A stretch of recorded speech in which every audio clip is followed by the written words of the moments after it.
فاسألوا اهل الذکر ان کنتم لا تعلمون.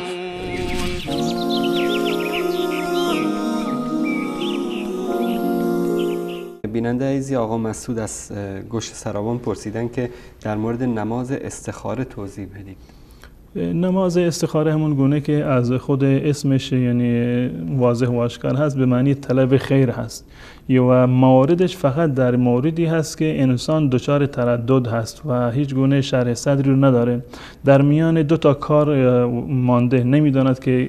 کدام یکی رو انتخاب بکند، در اینجا جای استخاره هست. اما در مواردی هست که انسان تصمیم گرفته کاری رو انجام بده و قلبش هم 100% به طرف اون کار هست، اینجا جای برای استخاره نیست. مطمئن است فلان کار برای من مفیده، خب بدون استخاره باید انجام بده. یک جای مطمئن است این کار برای من مضر هست و نیازی نیست اون انجام بدم، خب بدون استخاره نباید اون کار رو انجام بده. اما در مواردی که مطمئن نیست و متردد هست و شرح صدری صورت نگرفته، میتوند که استخاره بکند و استخاره اون گونه که در احادیث اومده رسول الله صلی الله علیه و فرمودن فلیرکع رکعتین من غیر الفریضه، 2 رکعت نماز بخواند غیر از نماز فرض باشند، یعنی بعد از نماز فرض نباشه، بعد از نماز نفل باشه، نماز نفلی رو که با همین نیت بخواند. و برخی از علما هم اجازه دادند که بعد از نمازهای سنن رواتب باشه نماز را بخواند، همین نماز عادی که یک نفلی که همیشه میخواند، و بعد از این دعا بکند که پروردگار اگر این عمل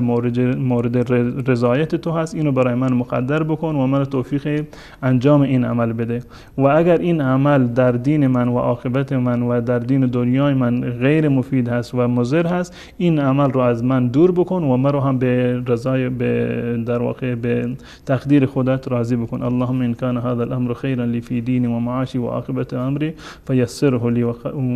تا آخر این روایت. لازم نیست که حتما باید به زبان عربی باشه، اگه به زبان فارسی هر زبانی که بلد هستن هم دعا بکنن هیچ گونه اشکال نداره و استخاره در واقع انجام گیره.